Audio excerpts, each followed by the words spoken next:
Assalamualaikum warahmatullahi wabarakatuh. Sebelumnya, yang terhormat Ibu Nanda Wahyu Indah Kirana, SEMAK, selaku dosen pengampu mata kuliah Akuntansi Menengah 1, izinkan saya memperkenalkan anggota kelompok 8.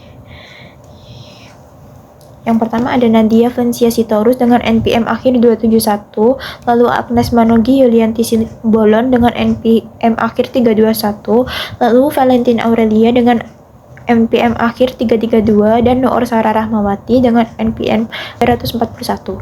Pada kesempatan kali ini kami ingin mempresentasikan materi tentang Conceptual Framework for Financial Reporting atau kerangka konseptual pelaporan keuangan. Baik, kerangka konseptual adalah dasar atau pedoman yang digunakan dalam penyusunan dan pengembangan standar akuntansi. Kerangka ini membantu IASB dalam membuat standar yang konsisten dan bermanfaat bagi pengguna laporan keuangan. Pada tahun 2018, IASB menerbitkan revisi kerangka konseptual untuk memperbarui dan menyempurnakan versi sebelumnya agar lebih relevan dengan perkembangan pelaporan keuangan. Selanjutnya adalah gambaran umum kerangka konseptual. Di sini terdapat segitiga terbalik di mana pada tingkat pertama yaitu mengidentifikasi tujuan pelaporan keuangan. Pada tingkat yang kedua yaitu memberikan karakteristik kualitatif. Dan pada tingkat yang ketiga yaitu mengidentifikasi konsep pengakuan, pengukuran, dan pengungkapan. Kemudian terdapat konsep-konsep fundamental. Yang pertama adalah karakteristik kualitatif informasi akuntansi. Nah, IASB mengidentifikasi karakteristik kualitatif informasi akuntansi untuk tujuan pengambilan keputusan. Selain itu, IASB mengidentifikasi kendala biaya sebagai bagian dari kerangka konseptual. Yang kedua yaitu kualitas fundamental relevansi. Nah, agar relevan, informasi akuntansi harus mampu membuat perbedaan dalam suatu keputusan. Informasi yang tidak berpengaruh pada keputusan adalah tidak relevan.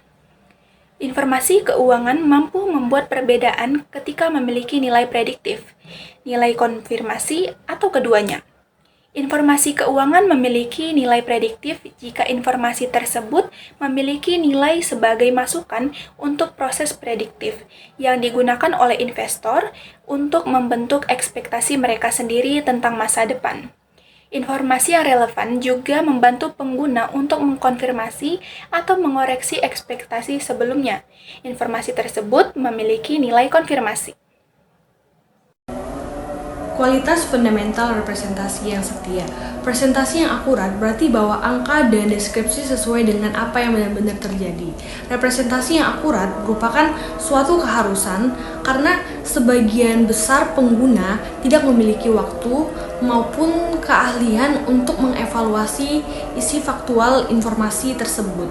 Agar menjadi representasi yang akurat, informasi harus lengkap, netral, dan bebas dari kesalahan material. Selanjutnya ada meningkatkan kualitas. Karakteristik kualitatif bersifat komplementer terhadap karakteristik kualitatif fundamental. Karakteristik ini membedakan informasi yang lebih bermanfaat dari informasi yang kurang bermanfaat. Karakteristik pendukung seperti yang ditunjukkan pada diagram berikut adalah keterbandingan, verifikasi, ketepatan waktu, dan kemudahan pemahaman. Selanjutnya, unsur-unsur laporan keuangan. Pertama, aset. Aset adalah sumber daya ekonomi yang dikendalikan oleh entitas sebagai hasil dari peristiwa di masa lalu. Kedua, ada kewajiban. Suatu kewajiban saat ini dari entitas untuk mentransfer sumber daya ekonomi. Ketiga, ada ekuitas. Ekuitas adalah kepentingan residual atau aset entitas setelah dikurangi dengan seluruh kewajibannya. Keempat, pendapatan. Kenaikan aset atau kenaikan kewajiban yang mengakibatkan penurunan ekuitas.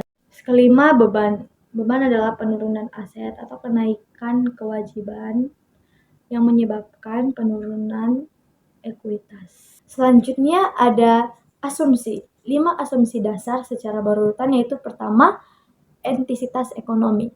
Ekonomi berarti bahwa aktivitas ekonomi dapat diidentifikasi dengan menggunakan unit akuntabilitas tertentu.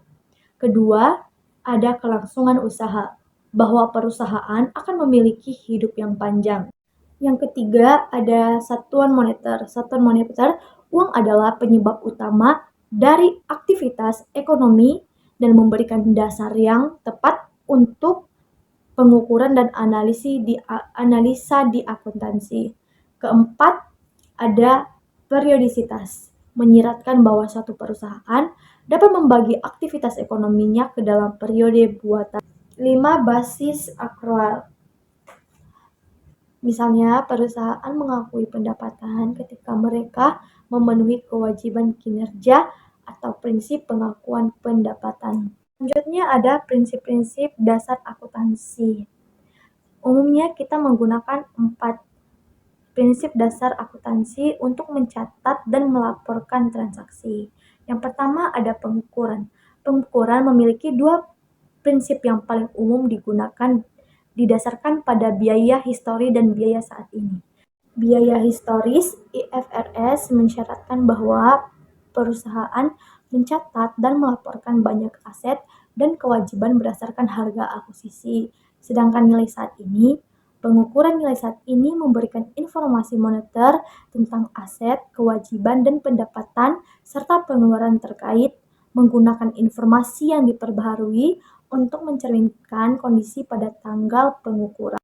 Basis nilai saat ini meliputi nilai wajar, nilai guna untuk aset dan nilai pemenuhan untuk kewajiban, dan biaya saat ini. Ya, ada pengakuan pendapatan, mengharuskan perusahaan untuk mengakui pendapatan pada periode akuntansi di mana pelaksanaan kewajiban tersebut dipenuhi. Kedua, pengakuan pendapatan beban didefinisikan sebagai arus keluar atau penggunaan aset atau timbulnya kewajiban atau kombinasi keduanya selama satu periode sebagai akibat dari pengiriman atau produksi barang dan atau pemberian jasa. Keempat, ada prinsip pengungkapan penuh.